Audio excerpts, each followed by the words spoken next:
All right, welcome back. We're back with the one and only King Cruff, man. Yes. Thanks for joining us. Thank you for having me. Good to have you here. We finally made this happen, man. I know, it's been a long time coming. Yes, absolutely. How are you today? I'm good. What about you? I'm good, man. It's been an early morning, but I'm glad to be here. Finally, you see me? Yeah, you're a man on the move today. Tell me what's on the lineup for today. What does a day in the life of King Cruff look like? I woke up at 6 this morning, yeah? I took the ride from London, Ontario. I came down here to Toronto to come have a good chat with my boy Nico.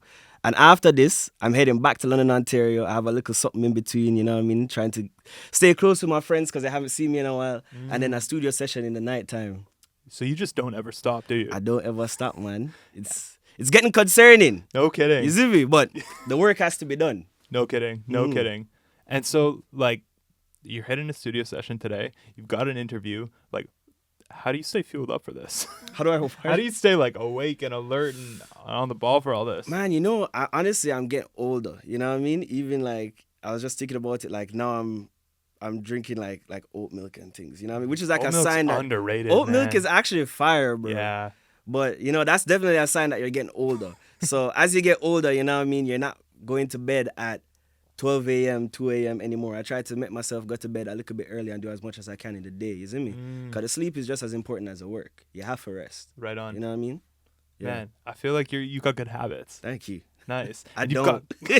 And you got good music coming out too. Tell me what's on That the is lineup. true. I do have that. So first things first is that we have an amazing song, an amazing music video called Fallback, featuring the amazing, you know what I mean, reggae artist who goes by Runkus. Right on. The song is fire, man. It should be coming out February 23rd. So everybody who's watching, you see me? Go and check that out. Yes. Sick. And I've heard that there's like sort of like a conceptual vision in the way that like this music video and song is related to She Don't Need. Can you tell me about this? Can you break this down? Because it's pretty cool. So I feel like the video itself is something I'm really proud of because just off the bat, I wanted it to depict Jamaica in a very different way. You know what I mean? People even who have seen the video have been telling me, yo, like the gal broke out and the wind up like videos, we've seen it all. You know what I mean? This video, they haven't seen anything like that. So I feel like it matches, or I should say it contrasts the She Don't Need video. Because the She Don't Need video is very like classic, you know what I mean? It tells a nice story of, guy, girl, I feel like with the Fallback video now, it's darker and it's more haunting. And it shows Jamaican in a very different way. And it ties into the Aki metaphor. Because part one of the Aki metaphor, the She Don't Need, is supposed to be talking about when potential takes its time, something beautiful can bloom. But part two, the Fallback version, is talking about how if you rush something like that has potential, it come out to be something very toxic, much like an Aki itself. You see me? Yeah. That's beautiful. So when you're like going about making these videos, making these songs, do you have that whole metaphor and game plan kind of mapped out in your mind? Is this something that's coming together just as you're like working individually on the pieces? Like, how do you go about making this? I don't know, man. The ideas just come to me as we're doing it, I feel like. I feel like I always step into something like, this is the vibe, this is the idea. And then sometimes I just like look around and I try and take away like from conversations I'm having with people who are involved and be like, Jano, you know what? This could be like something deeper. This could be ingrained into it in a different way. So it's something that literally just births itself. You know what I mean? And I'm just doing my best to put the pieces together for other people to enjoy. So I have to like try to say some profound shit to turn into a music video in this conversation. Yeah, man. I think so. So who are you working with? What's the crew like on the music video? On the music video, so it's directed by Kit. You know what I mean? Kit, I don't want to say his last name wrong. Kit Wayman. You know what I mean? Who works with Fela Productions.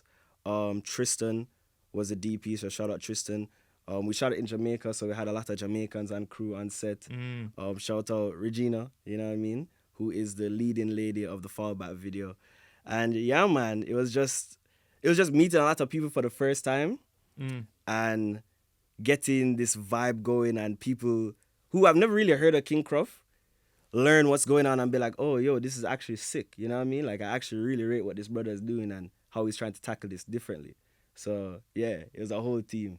I feel like once you hear any kind of Cruff music, or better yet, someone meets you, they know right away what they're in for. Jeez, it's good things. Yeah, good things, man. Only good things. But also hard to describe. Because I feel like as an artist, you're really good at just like blending in different genres and styles. And like, I can't think of one perfect way to sum up your music in one word. You know, it's always, I'm like, it's pulling from hip hop, but it's also pulling from dance hall, and maybe there's some Afro elements or R&B. Like, how do you describe and see your music? I mean, the way I call it is that I call it punky music. You know what I mean? It's an amalgamation of all of these different things. But to be honest with you, bro, I don't feel like it has any specific genre. You know what I mean? I'm trying to find a name for it myself. But I just grew up loving so many different types of music that I just want to try everything. The problem with that is that when you're that type of artist, it's very easy for things to sound jumbled or not cohesive. Right. And I Because you're like blazing a new trail. Yeah. Right? There's no roadmap for the stuff you're doing. There's no punky reference point. There's It's no like, blueprint. It's you. It's in here. Yeah, man. And it's like, I don't want it to sound like jumbled. I want people to understand that when they're coming in, they're getting something that they can attach to and not be confused by. So that's what's important to me. And I think you're doing a great job at that. Like, every song that you've dropped, it feels intentional. It feels polished. It feels finished. It really feels like every time I'm hearing a new single or seeing a new music video, I'm taking another step into this world. I'm like, I get it. There's something here. There's absolutely something here. That's what we want. That's the goal. And so you talked about like bringing in a lot of your influences that you were growing up listening to, like around the house growing up. What were you hearing? What was I hearing, man? Well, obviously I was hearing all the Sunday music, like the Sunday reggae music, the Beres Hammonds, more rootsy stuff like Taurus Riley. And then I had like the new school reggae that was coming up, or what did they call it? The reggae revival. That era was crazy. So we had the Jesse Royals, the Chronixes, the Proteges. You put me on Chronix last time we talked. Yeah, bro. Because everybody should listen to Chronix. I was late. I appreciate that. Have you been enjoying it? Absolutely. Yeah, man. Yeah, Brody. He's crazy. And obviously, like, I'm listening to the legends like Stephen Marley, Damian Marley, the Marley brothers, basically. And then, there's a lot of rap in there, too. There's the Kendrick, and then there's the Andre 3000, the Outkast. I really like the sounds that I can tell that they themselves are trying to be outside the box. There's some love behind this music, you know what I mean? So, yeah. Yeah, if there's one through line between all your music, it is that, like, drive to be outside the box. I feel that. And I think that's the kindest thing you can do for your audience. It's like, give them something new. It's so much copy paste repeated sounds out there. Like, the culture needs it. Absolutely. Hell yeah. Man, you're making me feel good, man. Hey, man, you make me feel good. Hey, bro. I'm going to listen to this interview again for positive affirmations and things. Good. If someone's listening to your music for the first time, where should they start? What's the best entrance point? Oh, man. I feel like the best entrance point is Souffle, for sure. I mean, you can go and listen to some of the earlier stuff, like some of the more rap stuff. But I feel like we're even coming to a point now where certain people feel like rap can be a little alienating. So I feel like if you want the song that's the most like invites you in, that's definitely Souffle. That's my favorite song. Hell yeah. It's a good one. Thank you. It is a really good one. It is. And you've been outside performing. You've been hitting a lot of stages. You got a lot of shows coming up. Yes. Tell me about that. What's it like to bring this music on stage? To bring this music on stage it's the most fun part, but it's also the most daunting. You know what I mean? I did a show the other day, Simmer Down Sundays. My cousin Denisha Prendergast put it on. Shout out Denisha. And the last song that I did on that set is a song that's not released. I don't know if it'll ever be released, but it's one of the songs that I wrote and I spent time writing it, and it's such like a heavier topic than any of the other stuff. It's not the pop stuff, you know what I mean? What's it dealing with? It's dealing with, the whole concept of it is around like royalty, like the concept of royalty, the concept of heavy is who wears the crown. And just like dissecting that idea with how it pertains in my life, you know what I mean? And I don't know, man, it's a good one. It's a banger. There's bars in that. What's it called? It's called Regal. Okay. Yeah. Okay. So hopefully we'll see it out sometime. Nice. Otherwise, someone's just gonna have to pull up to a show. Yeah, I think so. I think everyone should just come to all my shows. All right. What's coming up? What's coming up? What shows? We got we're going to Jamaica. Hell yeah. We have the Scratch Bastard Barbecue. Shout out Scratch, friend of the show. Shout out Scratch, man. Big supporter from time, you see me?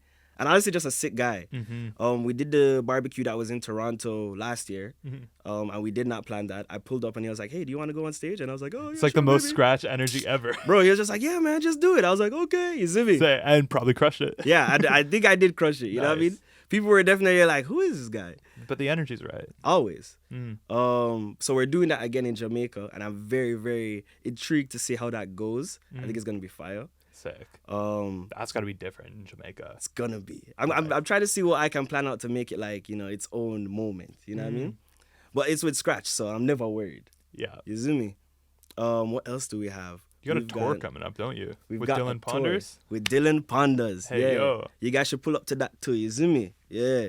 Yeah, man. Dylan Ponders. Haven't met him yet, but I've known him for a long time, or I've known about him for a long time. Sick guy. You know what I mean? Nice. Sick artist. Nice. So a couple tours in Quebec and in Ontario. A couple dates. I think the coolest thing about you is that like you can hop on a hip hop tour, Mm-hmm. or you can go play the barbecue, or you know, like that like your flexibility and like you building in different sort of sounds to your music really opens you up to so many different stages. Yeah, absolutely. Because I don't feel like genre is really like a locked door for me. I feel like I'm That's genuinely... a bar. That's a bar. Yo, let me write this down. Yo, get me a pen and pad right now. It is a bar, actually. Nah, man. I feel I've even done punk rock shows No way. where I do not like belong actual in- punky. Oh, bro. If you Damn. seen the, like, shout out Junko Daydream, those are the boys I usually play with. But yeah, like when I hop on that stage, it's obvious I'm a guest in this space, but I love the music same way. You know what I mean? So yeah, I think I've always just been like a chameleon all my life, man. Like I just fit in with people. I don't really try to impose myself too much. You know what I mean? I just be myself. I love it. You're just taking it all in. Absolutely. You got to give me a fit breakdown because you threw a fit today. Yeah, man. You know, it's unintentional. This is just what happens when I wake up in the morning. Day in the life, man. 6 a.m. and you're just already wearing I'm it. just like, fly. You see me? So I got some classic Air Forces, you know what I mean? You can't go wrong with Tried those. and true. Tried and These true. are crisp. Thank you you, keep man. them nice. They're new. You see? No, you got to tell people, I had these for like 2 years. I just don't crease I them. should have said that. Yeah. I said, We'll cut that part out. I got these pants. What color is this? Cream? Yeah. Beige? Oh, that's my phone. I'm so sorry. Nah, it's cool. It's cool. Everybody, this is my waistman alarm. So if I'm hanging out in the day and I don't do anything by 12:35, it goes off. That's so funny. Yeah. So that's your like get out of bed alarm, That's start my, moving. Yo, what are you doing with your life alarm? So that's the secret. That is the secret. I low-key want to put that in the interview. Low-key. No, that stays. So, the fit check. You got the cream corduroys. These are sick. Green corduroys. I got this corduroy brown jacket. You're on the corduroy wave. I think so, man. It looks great on you. And I'm doing earth tones. Me and Gene were talking about earth tones today. So I'm doing that. I feel like it's a good color for me. And of course I have the tam on. This is I got this in Portland in Jamaica by Blue Hole, and yeah, man. I like this one a lot. I feel like it puts together an outfit if you have the right outfit for it. You know what I mean? And I also have a lot of hair, so it just like holds everything together. That's the piece, man. Yeah, man. It looks great. I look like Peter Tosh today. You've inspired me. I gotta go cop some corduroy this this weekend. I think it's gonna be a vibe for you, man. Yeah, I remember when I was a kid, my mom would like buy me corduroy stuff, and I'd be going like West 49. I like wanted the jeans, and she was like, "No, we got these corduroy pants," and I hated them. Yeah. She was right. She was right. It was man. fly. Moms always know best. Mom always knows. She was ahead of the wave. Man, Yes. So the music that you're working on now, you said you're hitting a session later today. What's the vibe? What are you inspired by right now?